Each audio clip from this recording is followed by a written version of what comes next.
Hello and welcome to the New Mindset, New Woman show. This is the show where we explore real stories and expert insights to help women thrive through midlife. So I'm Georgina Hickman. I'm a functional medicine practitioner and a BANT registered nutritional therapist. And I support high achieving women aged 35 plus with hormonal and digestive issues. And really, my aim is always just to help them feel like themselves again. Now, if you've ever felt like you're running on empty, that could be juggling work, family, and responsibilities whilst feeling exhausted, anxious, and out of sync, then today's episode is definitely for you. Today, I'm joined by Emma Longbottom, a well-being coach and a yoga instructor whose mission is to help busy, overwhelmed people reduce stress, improve productivity, and feel more energized through mindfulness, coaching, and holistic practices. So, after more than 20 years in a demanding corporate career, Emma experienced burnout herself, which resulted in chronic pain and a recurring illness. Until she discovered a new way to live. And today, her aim is to help others break free from that same cycle. So, welcome, Emma. It's great to have you on the show. Thank you very much. Lovely to be here. Great. Let's start with a little bit about your story then. Because you spent over 20 years in the corporate world, didn't you, before Yeah. retraining as a wellbeing coach? Can you just tell us a little bit about what life was like for you during that time and what led to your burnout? Yeah, absolutely. So it feels like a different person now because it sort of is, but it it started when I was really busy. And it was at the time I used to work in local government, and it was at a time when there was loads of cuts all the time, and it was constant. Like we used to have a restructure every 6 months, so it was quite a stressful environment. And I'd never managed teams before, but I kept getting new people to manage and all the things. And I think by the time I left, I had three different teams that I was managing where people had left, and then I just inherited all these things. So I was just really super busy um, at work, but also not taking any time for myself in my personal life either. So I was, always out doing things. I didn't rest. I didn't really pause for myself. When I look back now, I realize I was just always on the go, always doing, always busy, busy, busy. Um, and you mentioned in the introduction that I then got chronic back pain. And that was where things started to change for me because I literally couldn't sit down for more than 20 minutes. There was days when I couldn't put my own socks on. And I often say this to people when like because I work with beginners in yoga, and I'm like if I can do it, you can do it, because I literally could not put my own socks on. Mm. So pain can affect your body in so many different ways. So it started with that pain, and that wasn't stress related necessarily. I did get injured, but I think the stress led to the pain being more significant for a longer period. So I was starting to look. So the doctor, when I went to the doctors with my back pain, they said, "Oh, like lay on the floor and take some painkillers." I did that for one day, and then I realized that that didn't feel right to me. It just didn't seem to help. It actually seemed to make it worse. And so I started to just take gentle movement, and I didn't know anything about yoga or anything then, but I just like gentle walking and gentle moving. And I found a really great chiropractor who actually, now I think about it, gave me some yoga positions that I didn't know were yoga positions at the time. So there was that underlying, and that went on for 8 years probably. Like it got better and worse, but it was peaks and troughs all the time. And then alongside that, I started getting recurring laryngitis, so I literally could not speak at all. And I had 11. It was about 11 years ago now. I had a year where I didn't speak at all for 11 weeks that year. Like Mm. I couldn't, like literally had nothing, and but I was poorly. I was still turning up to work every day. I Mm. was still, like trying to do all the things. I was still trying to like do things like team meetings with no voice. Like, what was I thinking? But I just kept going because it was just, and I think honestly, it was like I was blaming my body. I Mm. was blaming my body because my body wasn't working how I wanted it to do, and I wasn't taking any responsibility for myself at all. I never said no to things. I just carried on going. Um, and that led to me getting to a point where I literally couldn't function. Mm. And I realized I was stressed, and I can't honestly pinpoint what that was, but I was starting to identify that actually I felt not like myself, and I felt a bit stressed. And I took a week off from work as leave. I didn't take any sickness. I couldn't speak, I was ill, but I Mm. didn't take a week's sickness. I took a week's leave because I had loads of leave sticks. I never took any because I was always busy. Um, and I decided that week, I was like, right, I'm just going to go back to basics. I'm going to like go to the gym every day. I knitted a cardigan. Not like, because I hadn't been knitting, and that's one of my things I do. That's the thing I've always done for mindfulness is crafts before I knew that that's what mindfulness was. I went back, I like did like loads of healthy eating, although I think now if I think about it, it was probably like Weight Watchers recipes, so they're probably all low fat and actually not as nutritional as they probably could have been. But that was the mindset I was in at that time. Yeah. And I was at the gym one day doing these things, and I saw a poster on the wall that said 15-week mindfulness course, Mm. no, 10-week mindfulness course. And I didn't even know what that meant, but I kind of instantly knew that I'd had to do it. And I don't know what it was within me. And I suppose now I realize it's my intuition because I connect to that a lot more now. But in those days, I didn't ever. There was something within me that just went, you need that. And I went and I booked on that mindfulness course, and that was where it all started. But alongside of that, I'd been going for loads of tests and seeing loads of specialists around my throat because I really had Mm. to push to say like this isn't right, something's not right with my body. And I used to sing, so they thought I had nodules, also that I damaged my throat from singing. And I went to all these specialists, had loads of cameras down my nose, down my throat. They're horrible, those. I wouldn't recommend it to anybody. Um, and they couldn't find anything. And they Mm. kept doing all these investigations. And eventually they referred me to a speech therapist. And it was her really that really turned things around for me because she did loads of investigations. I did loads of vocal exercises with her. And she just looked at me really square in my face. And this is how I remember it. It probably wasn't this blunt how she said it, but she just went, "This is stress. Mm. You need to sort your life out." And it was like, it was like in a film, where they all go, whoa. It was like, oh my God, I'm doing this to myself. Mm. I am causing myself not to be able to talk. And it was like a slap in the face, but it was what I needed to hear. And I had already started going to that mindfulness course at that point, and I said to her, "Well, I've started to do a mindfulness course, and I've done a couple of yoga classes." And she said, "That is what I was going to recommend, like yoga or something like that. So carry on." And it sort of all built from there, really. Mm. And I'm really grateful to her that she was so blunt because I don't know how I kind of started to figure it out a little bit myself, but her saying it like that and hearing it from a medical professional sometimes is just helpful, isn't it? Like it just Mm. that reflection back on you is helpful. So yeah, really grateful to her, and that was where it all started to turn around. And it's interesting. I was actually looking. Can't remember what I was writing something last week, and it was September 2015 when I that mindfulness course started. So it's pretty much exactly 10 years now that Okay. it's all been changing really. Mm. And how would you say that these practices, the yoga and the mindfulness, began to shift your health, your energy, and your outlook? It transformed everything really, and I think the first thing with the mindfulness, I mean, I found the mindfulness stuff really hard because I'd never done anything like that before. I never Mm. meditated. I wasn't used to sitting quietly, honestly. But now I realize that actually that is my natural state is like being quite yin and being quite quiet. And that is how I was as a child, actually. And I'd sort of pushed myself to be more outgoing because I thought that that's what the world needed. Mm. And now I'm like, oh no, no, actually the world needs me to be me, not me to pretend to be someone that I'm not. But we go through these journeys, don't we? So I think Mm. that was the first thing that I found it really hard, but there was something that made me keep going back because there was something in that quietness that helped. And the yoga helped me so significantly with my body. Because yoga mean like the translation of yoga into English is union. So yoga means union, and it's that union between the mind, body, and soul. And I was completely disconnected from my body.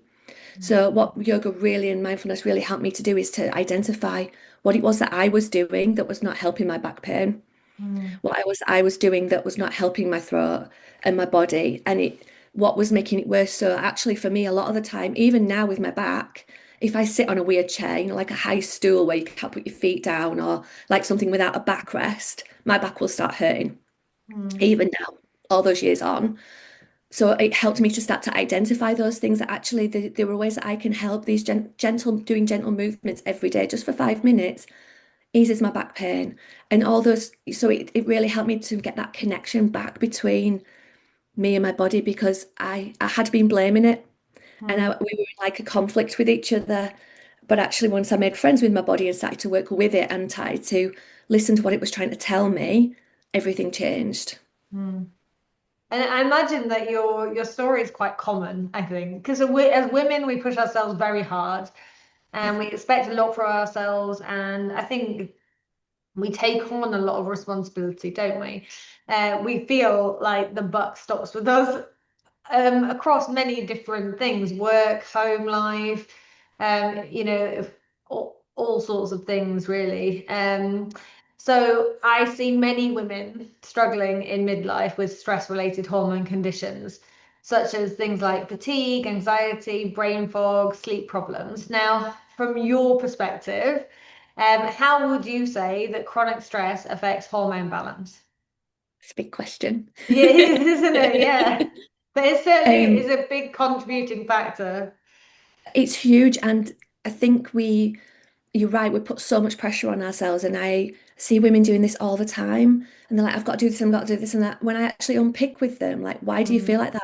They're putting that pressure on themselves, actually, most of the time. sure. No, actually, like the husband saying to them, why don't you just like have a rest? And at work, people are not like saying, you've got to do this, you've got to do this. They're putting the pressure on themselves a lot of the time. Like there Mm, are external pressures, and we've got more caring, we're a generation with more caring responsibilities than any of the ones before us and all that. sure.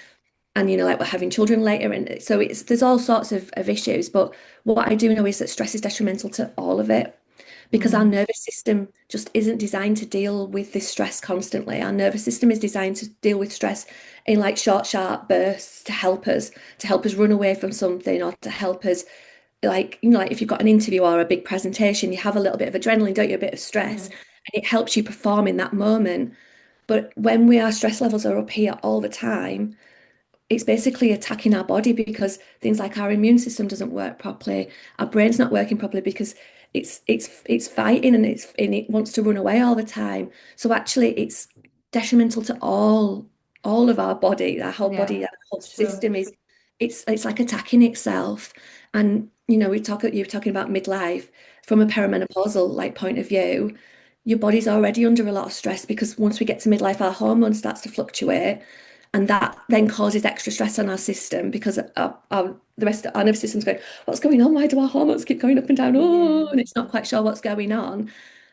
And then we're actually adding more cortisol in by rushing around, by doing all the things, by putting all this pressure on ourselves. Mm, So if then, someone's poorly, or we've got a deadline, or, an extra stress comes in, it's just too much for our system. And it's like, mm, uh, our stress levels are up here all the time, and we're never allowing ourselves to come down.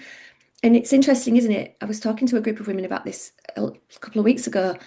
It gets talked about a lot in the news and the press, doesn't it? Like fight or flight and that cortisol, and it's all up here. mm, I don't often see anyone talking about coming into the other state of our nervous system, rest and digest. mm, Like people just don't, but actually the whole name of it is it allows you to sleep properly, the things that you mentioned then.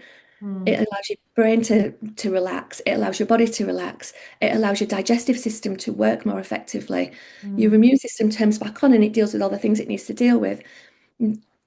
That doesn't get talked about, does it? And I'm sure you have the same with your clients, but you Yeah. start to explain this to people and they're like, oh, nobody ever tells you this. I'm like, no, I had to figure all this out for myself.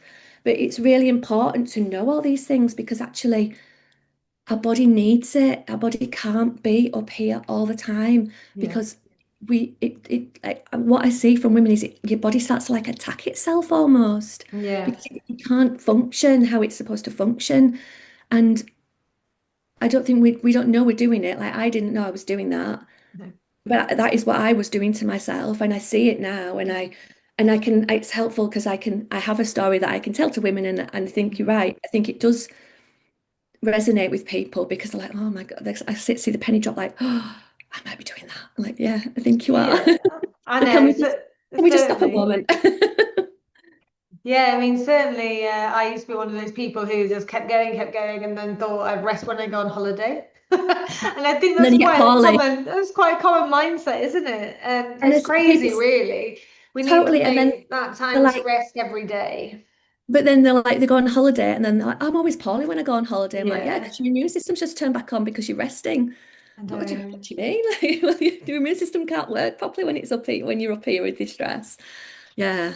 So what would you say are some of the early warning signs then that people should look out for that stress is really starting to impact their lives in a negative way and having an impact on hormone health and women's health? So I think it's different for everybody. Mm. I think everybody reacts different to stress. Like for me, it was like losing my voice, it was pain. But if I come at it from like, because I always come at things from a holistic point of view, and I really want to empower women to know themselves better so I think my advice is always understand what your baseline is, like know your body, know your cycle, and start tracking it, start to empower yourself with knowledge about your own body so that you know what your baseline's like, so that then you can start to identify when things are different. And Mm. especially in midlife, when we start to get hormone fluctuations, knowing what your, I don't like to use the word normal, so I'm going to do it in one of those, Mm. but no, like, but knowing how you feel like on a good day, you can then start to identify more, can't you? So it could be lots of different Sure. things. It could be pain, it could be stress, it could be anxiety. Like anxiety is one that crops up a lot in midlife, like people feeling more anxious than normal. But Mm. it seems to sort of creep up on people. Like it just starts with a little bit of underlying things and then it starts to creep up and then all of a sudden it gets up here and then people come and ask for help. But actually, if we could start to identify that at an earlier stage, it would be a lot easier to manage. Yeah. Oh, yeah, I understand that. And then what would you say is like the first small step that women can take to start rebalancing their stress and energy levels? So definitely empower yourself with knowledge. Yeah. Absolutely. Like know your body, make friends with your body, understand it. And then one of the first places I start with women is breathe. Mm. Okay. Like just breathe. And they're like looking at me, going, well, I'm breathing. I'm like, yeah, I know you are. But actually, can you breathe through your nose? Can you breathe into your belly? And like, can you actually really take like a really deep breath and then just release it from your mouth? Could you maybe give us an example of what that should look like? Yeah, absolutely. You want to do it together? Yeah, okay. I mean, I'm terrible at breathing, but okay. You can't be bad at breathing, otherwise you'd have fallen over by now. Let's go. So literally, all I want you to do is just to breathe in through your nose as deep as you can and try and fill your belly. So maybe put your hand on your belly so you can feel it and breathe in through your nose. Feel your belly, and then let's just hold it just for a moment if that feels okay. And then we're going to exhale it through the mouth and we're going to make a big sigh. Is it Nice supposed and to be short and sharp or long? as long as you can. So inhaling deeply through the belly. Maybe put your hand there so you can feel it. Okay. Inhale through your nose. Really fill your belly up. Just pause for a second. And we're going to exhale it through the mouth. Try and make it as long as you can. See, your body language has shifted already just from doing two. So Yeah, just sure. starting with something simple like that, just taking 3 breaths like that, Hmm. because it just allows you to soften into your body a little bit. So I quite often advise women, like if they're just starting with these kind of practices, every time you go to the toilet, because you're sitting there anyway for a second, aren't you? Hmm. Take 3 deep breaths and Okay. just allow yourself to just reset in that moment because you sat there anyway. No one, it's the one moment in the day where not all the time if you've got kids, but generally, nobody's bothering you and you can just have a moment, isn't it? Yeah. Just sit and take 3 deep breaths like that. And then all of a sudden you've connected back to yourself a little bit. You've Do you come know, out of your head into your body. yeah, I think that's actually a really good idea. Because it's sort of like habit stacking. I mean, you have to go to the toilet, right? So now you could associate that with doing the deep breathing, and then Yeah, you're going to fit absolutely. it in at least, I don't know what, 5 or 6 times a day minimum. So, there you are. And the Really more you good do it, idea. the easier it gets. And Yeah. then you'll start to be able to do it, like when something fires at you or you get a stressful email or someone's coming at you and you're like, Mm, oh, you'll start to be able to then go, right, I'm just going to take a breath before I respond to this. okay. Just pausing and taking that breath Mm. can really make you react in a different way. And it just, can you feel it in your body a little bit different? Because I can. Yeah. Just from Yeah. doing some breaths, I'm like, all right, I feel just a bit more in my body and out of my head. So just starting with those small things can just really help. And it doesn't have to be something complicated. It doesn't have to be sitting on the floor cross-legged. Like, don't get me wrong, I love doing that. Mm. And I meditate pretty much every day, and it really has made a difference to me. But that's not where I start with people. It's starting just to breathe And the other thing that I'm finding really powerful at the moment is um, just if you just, and we can do it together now again, just tap on your heart, just really lightly, just tap on your heart space That's it. Yeah, there we are. and just take a couple of breaths. And it doesn't have to be a deep breath or anything, just sort of be aware of that. And then as you start to tap on your chest, can you feel into your feet? Okay, yes. Can you feel Yeah. them a bit more deeply connected into the earth? Because when I tap here, I feel my weight go into my feet a little bit more. Okay. Yeah, I see And that. that again just helps you just to come into your body. So it's all these little Grounding. practices because Mm. really there's wisdom in here, Mm-hmm. no wisdom up here. There's stress and there's cycles and there's things trying to keep you safe and keep you busy and diddle, diddle, diddle, Mm. diddle, and your mind goes like that. Allowing yourself to just take a moment and come into your body can just make and feel your feet on the earth can just make you go, oh, right, okay, I'm here. I'm a bit more grounded. I'm all right. I can be Mm. here. That's And good. it doesn't have to be, it can be like those little simple practices. And Mm. then, like you say, we start to habit stack and we start to build them up. And maybe we take 5 minutes a day, and maybe that builds to 10 minutes a day. But that might be all it ever is. Mm. That might be all you need, actually. Yeah, and I think that's a common misconception, Emma, because I think a lot of people think, oh, they have to set aside an hour or like a really big dedicated piece of time to do these things, whereas actually what you've suggested is far more helpful, isn't it? To be able to Yeah, have small regular breaks throughout the day where you can take time for yourself. yeah. So it doesn't have to be hard or another job. It can be something quite simple that can be easily integrated into your life. And that's really what you aim to do, I think, isn't it? Totally. And it doesn't have to be something that feels difficult. Yeah. So that's why done it actually, and we can put it in the show notes actually. You can download it off my website for free, or there's a book version that you can buy on Amazon as well. I've called it a 100-day activity book for grown-ups, and that Mm. is 100 things that you can do in less than 10 minutes a day. And some of them are really fun and whimsical, some of them are a bit more deep, some of them are like connecting to yourself, but just to show the different ways that you can just take that little bit of moment of time for yourself. Mhm. And like you mentioned habit stacking, they say that it takes you 3 months to build a habit. So we've done it for 100 days, so that if you take those 5, 10 minutes a day for 100 days, hopefully at the end of it, you've managed to start to carve that out and you found maybe a couple of things in that book that you're like, oh, actually, that really works for me. I'm going to carry on with that. Yeah, So that's that, good. we can add it into the show notes and people can either download it for free or they can buy it on Amazon, the little book version. But that's why I did that because I want people to find easy ways to just to take a moment. Mm. I And think yeah, what you've described there is so important as well, Emma, because what I always find in my clients is that if they enjoy doing something, if something resonates with them, they're going to keep doing it. yeah, So by giving all these different examples, your book sounds really great, to be honest. Like then within that, there's going to be things that really do appeal, and they can be things that you can keep doing. Yeah. yeah, I think that's great because it shows the versatility and the variety and all of the things you can do just to be able to step out of your brain for a bit and into your body, which I think that sounds good. So just a little bit bigger than that then. So mhm, how do you help clients redefine what productivity and success mean? Because obviously the goal here is help people thrive and be successful and still do all the things they want to do, but without burning out. yeah.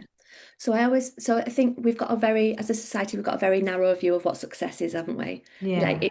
it's how much money you earn, what your job title is, like, and where I start with women is how do you want to feel?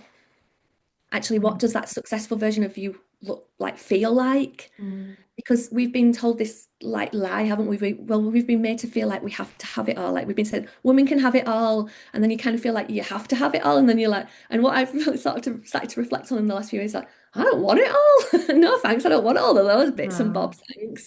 And you don't have to do it all by yourself as well. I No, think that's what we've exactly. all But decided we have to do. that's the lie that we've been sold, though, isn't it? Yeah. Like you've got to Yeah. do it all, and if you can't do it all, then you're doing something wrong. And it's like, well, no, Yeah. actually. We want to live. For me, Mm. success looks like living in harmony with my body, Mm. understanding the seasons, my cycle, and being able to live with that because success doesn't have to be what they've told us. That's just people that are trying to sell us stuff, frankly, isn't it? Trying to Yeah, keep us there's a busy, very keep us commercial aspect to that. Yeah. So I always start from how do you want to feel? Mm. What and I often do because I do my coaching with energy healing and with like the practice, some of the practices from yoga. I always start with things like visualization and journaling and thinking about actually what when we project you forward and we think about what that looks like, really feel like how does it feel? Where do you feel it in your body? And we start from there. Like, so how do we then create something that helps you enable that? Mm. And we can then connect into that feeling because I think connecting into a feeling sometimes is hard, but actually when we can do it, it's the most powerful way to create something. Like, Mm. so I one of mine is I want to feel free. So when I make decisions in my business, that's one of the questions so I want to be free. That's one of my biggest values, but it's also a feeling that I Mm. want. And that's like Okay. total antithesis, isn't it, of like how society tells me I should be, because I should be doing a 9 to 5 and I should be doing this. And I'm like, no, I'm not. I want to be Mm. free. I don't log on most mornings till 10. And you know what? Sometimes I'll have a quiet morning and I'll just go for a walk. And then other days I'll do a 10-hour day, but it depends on my cycle and my energy levels. And Mm. I created a life that works for me because 9 to 5 was designed around men's productivity, not women's. Mm. But what can Women, women do if they are in that sort of 9 to 5 job? How you can can they still have. redefine it for themselves? So then if you're still in that 9 to 5, Hmm. think about what that looks like. And going back to the previous question where we talk about getting to know your cycle, because there will be times of the month where you have so much energy and you can get stuff done. So Yeah. I always try and front Right. load my work in that week. So I Okay. try, and then on the weeks where I know that I'm premenstrual and I feel a bit crap and I've got less energy, it's not, Mm. so yeah, you might still have to do your 9 to 5, but you don't have to do as many social activities that week. Sure. Or Like, as many exercise classes, or like you can take the exactly. pressure off somewhere else. Yeah, Mm. absolutely. Take the pressure off somewhere else. Or if you're someone who maybe has more flexible hours, take a longer lunch that week. Just Mm. have a little bit more of a pause and just try and work with yourself rather than against yourself. Because there are ways to still make it work. You've just got to plan, but you've got to know where those things are coming to be able to do it. Otherwise, it hits you like a wall, doesn't it? You're like Yeah. if you don't know it's coming premenstrual, you're like, oh, and you're like, oh, I'm so tired. What is going on? Why do I feel so crap? But if you track it and you understand it, then you can start to live a little bit more. And I think at this time of year as well, it's really weird, isn't it? Because when you look at nature, it's going to sleep. Mm. It's literally coming to stillness. It's all going inwards. Mm. But we're all going, right, we're going to party, it's Christmas. Yeah. I think what you're saying is really true. Like what we need to do is have a little bit more understanding of what our body or what we can expect of our body at different times.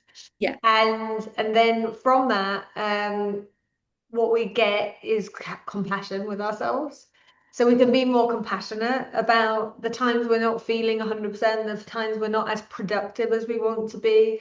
And I think it's about acceptance as well, isn't it, to an extent, and letting go in those moments.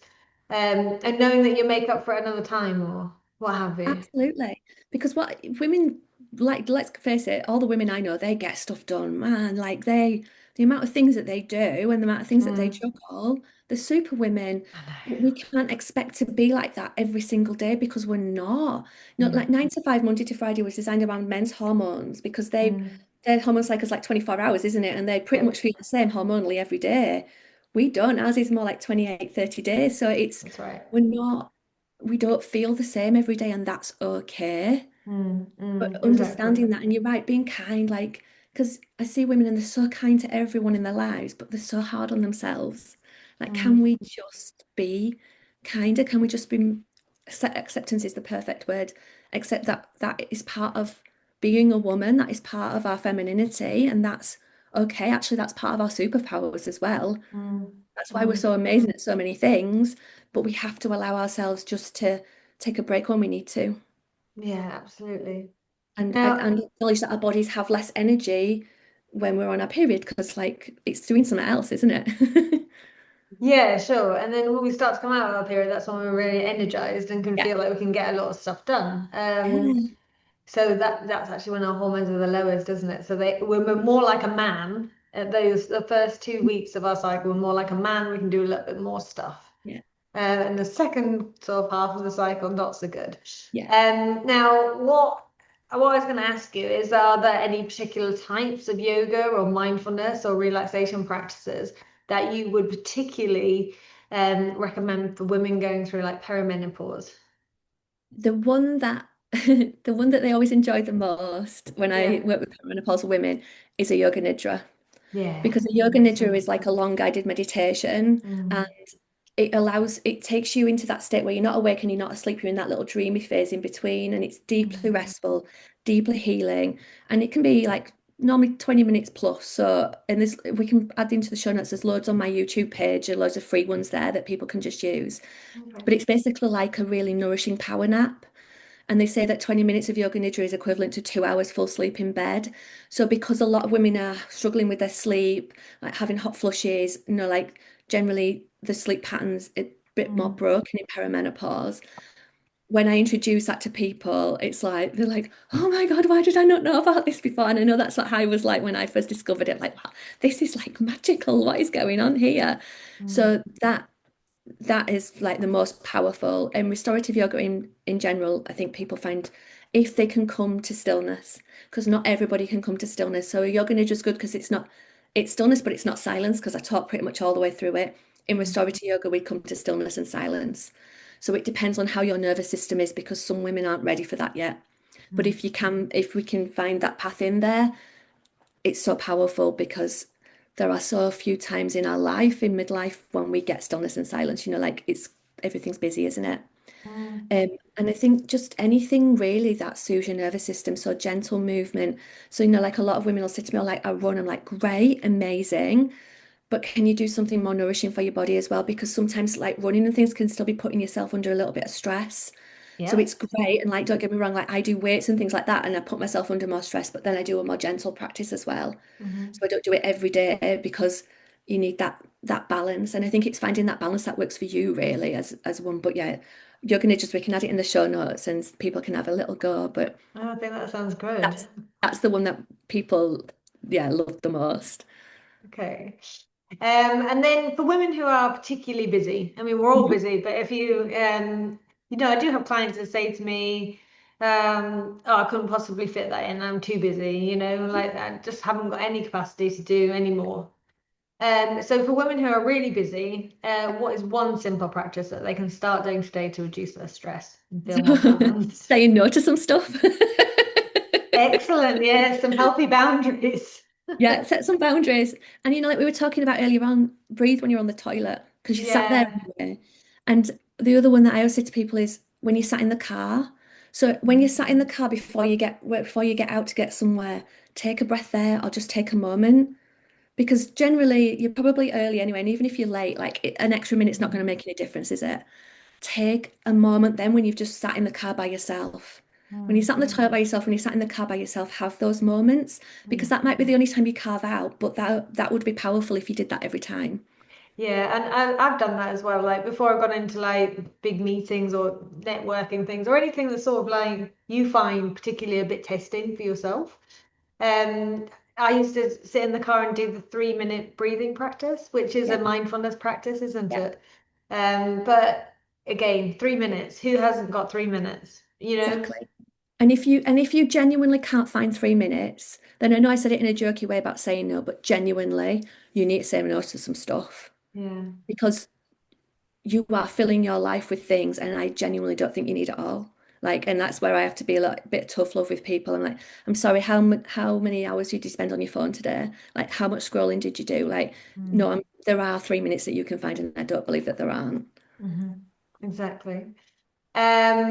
Okay, so I think we've already covered about sharing a breathing practice that we can Yeah, teach to calm the nervous system. Probably what you showed me, I think. Is that what yeah. you'd say? Yeah, Um, another one that I really like is so we did the one where we just breathe in and then we hold it and then we breathe out through the mouth. But one yeah, that's really nice as well is if you take an inhale, but as you inhale, you really scrunch your shoulders up to your ears and you hold the breath in. And it's really flattering to do this on YouTube, isn't it? And then we're yeah. gonna exhale and we're gonna let the shoulders come down as we exhale through the mouth. So we're gonna go 3, 2, 1. Oh, like quick. Yeah, like do it quick and like literally let your shoulders come down, and like two or three of those can Mm. just help just release a bit of tension as well in the Yeah, because we shoulders. store a lot of tension here, don't we? Yeah. Yeah, because I quite often see people and they're like, the shoulders are up here to start off with. I'm like, right, let's just Let's just find a little bit of space there. Exactly. Okay, so you've mentioned that you do energy healing as part of your, you've mentioned that as part of your own journey. Yeah. Tell me a little bit more about how you incorporate that into your work and how you feel that that can really help women to reconnect with themselves.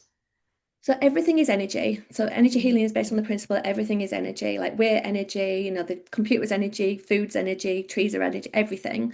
And different things have different vibrational energies. So like you feel different, don't you, when you eat an apple to Mm. when you eat a burger, because there's different vibrational energies there. Mm. But for us to feel healthy and well and at our best, we want the energy to be flowing through our system really smoothly. But like life, stress, everything kind of sometimes just gets a bit sticky, or sometimes you'll be a little, like something gets uncomfortable in your body, and often that's just energy that's not flowing like we want it to.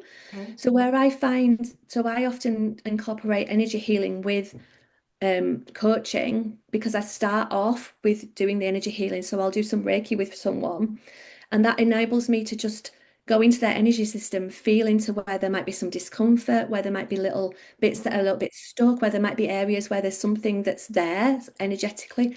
And sometimes I can shift it out, or Mm. sometimes we can talk about how they might get that flowing more through their own practices.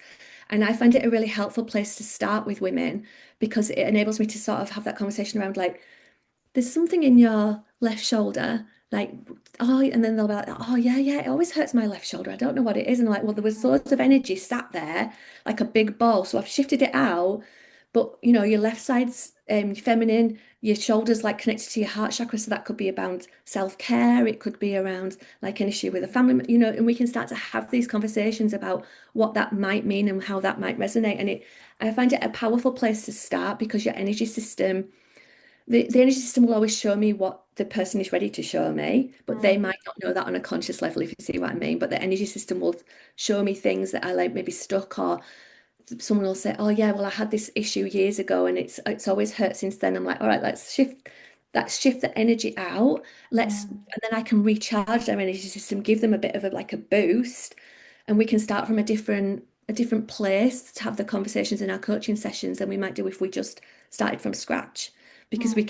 can I can get a sense in their bodies and in their energy of what's been going on. And sometimes I'll get a sense of a word or a situation. Sometimes it will just be like I can feel a different energy, like sometimes it feels dense. Mm. Or sometimes I can feel tingling, and there's different things going on in different parts of the body. And then we can start to have a conversation about what that might look like, and if it's related to one of the chakras and what those chakras represent, because we have different chakras in our body that represent different energy channels and different types of energy.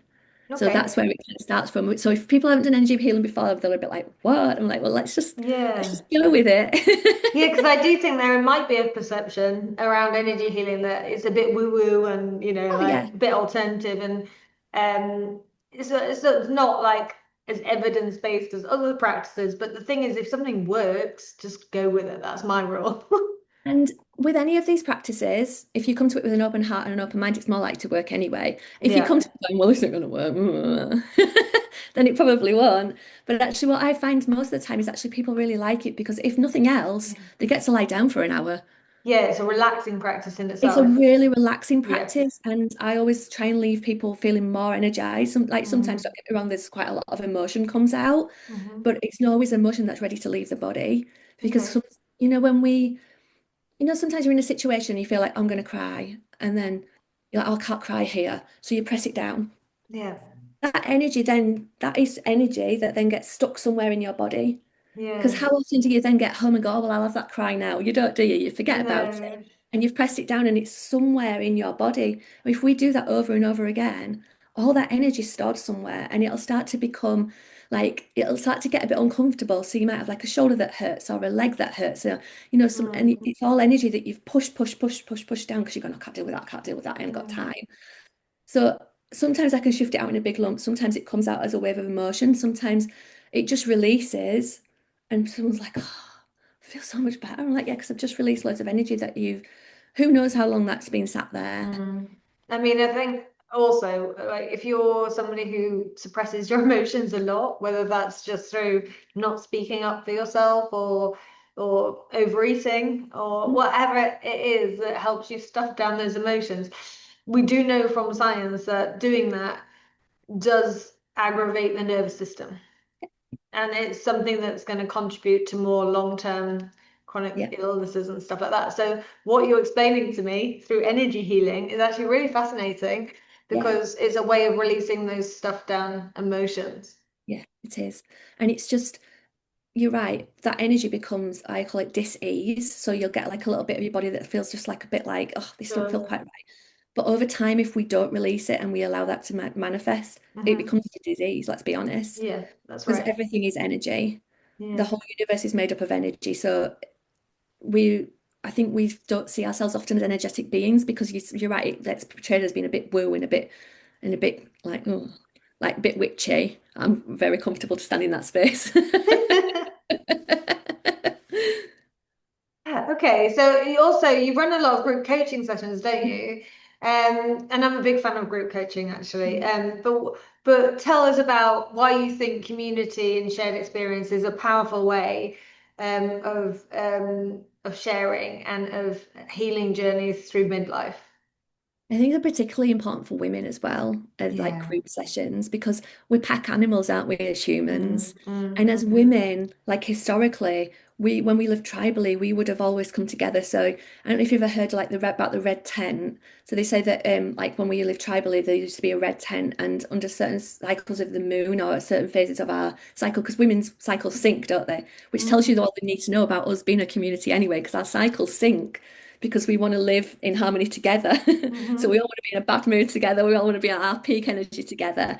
But when that happened in tribes, they used to have a red tent. So when it was the part of the cycle when they were bleeding, they would go and just be together, which actually seems like a very Okay. sensible decision to me. Just to like, right, we'll just leave all the men over there and we'll all just go sit together. Mm, And we went through those transitions together.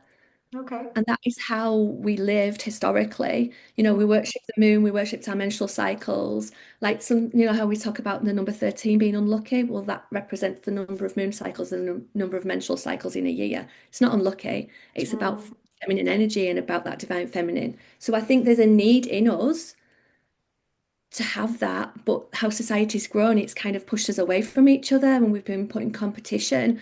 But what I see is when you bring women together, the mm, support and the what they can give each other as well as you as the coach bringing them yeah. together, but actually what they give each other, the support, the camaraderie, the ability to show up and listen deeply to each other Mm, and give each other that care and that kindness is so beautiful. mm, And I remember it's quite a few years ago now, but the first time I ever ran like a women's circle or a group coaching session, and I was so nervous. And I prepared so many questions and so many things because I was so nervous that no one would speak. And I don't know what I was thinking. Why? I don't know. And then I sat there and I think I said like 3 words. I couldn't get a word in edgeways after that. Very good. Because I remember that actually when she get a group of women together for a shared experience, Mm, can't stop them talking.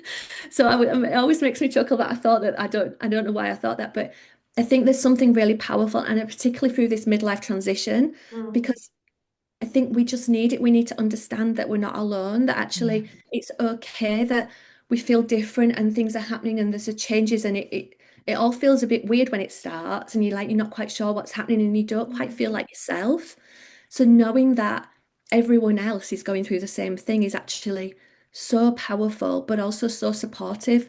And I actually find, like I did quite a few menopause women's circles.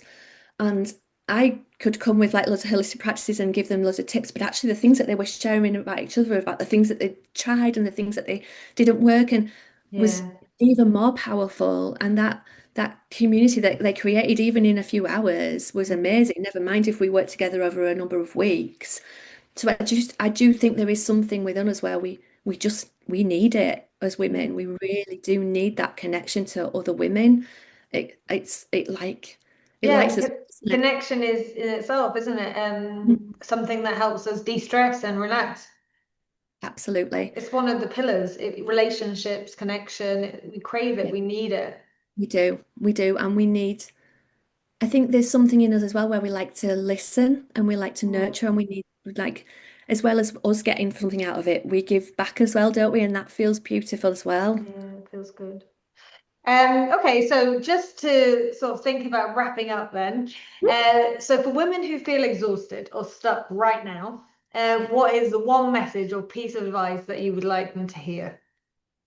Rest is never selfish. It's actually really productive. That we talked about productivity earlier on, and we think of productivity as doing, doing, doing, but actually resting and just being, even if it's just for a few minutes, can Mm. make such a difference. And especially if you're tired or you're stuck, and it resets your whole day if you can just take those pauses. It feels hard to carve it out to start off with, but once you do, it's Mm. so powerful and it just helps you so much. Yeah. And finally, what does balance mean to you today? After all of your experiences, after Mhm. everything you've done and you've learned in your own journey, tell me what balance means. I think it's different on different days. We just talked about like cycles and how we feel. But for me, balance is tuning into myself and giving myself what I need. Mm. So that some days that is doing something quite aerobic and quite high energy. Sometimes that is being really quiet and peaceful and just being a bit insular. Sometimes I mean, most days it's like meditation and gentle movement, but for different days it's different things. And Mm. I try and honor my needs, and that's how I find balance because I've tuned into. And now sometimes I'll just sit and I'll like put my hand on my heart, like, what do I need today? And I'll ask myself, and then I'll tune into that, and then I'll honor that, and that feels like balance for me, and knowing that it's okay when that's different on different days and different weeks. It's Yeah. just knowing what you need in different cycles, different seasons. I think that's really good. Teaching people to listen to their body and use their own intuition Yeah. to find what balance means for them, because it might be different for everyone. And it will be, and it will be Mm. different today. What you need today won't be the same as what you need tomorrow. It won't. So just having like a really strict regime that you stick to isn't always helpful. Sometimes you just Yeah. have to be a bit more in flow with how you need what you need on the day. Okay, great.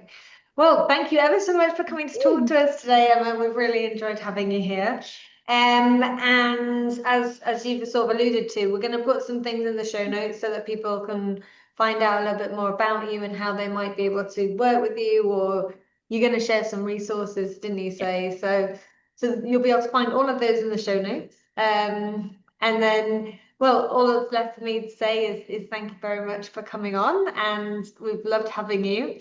I think there's been some brilliant insights and really valuable practical sort of tools that people will be able to take away. So I'm sure our listeners are going to really enjoy this episode. Hope so. Thank you so much for having me. Thank you.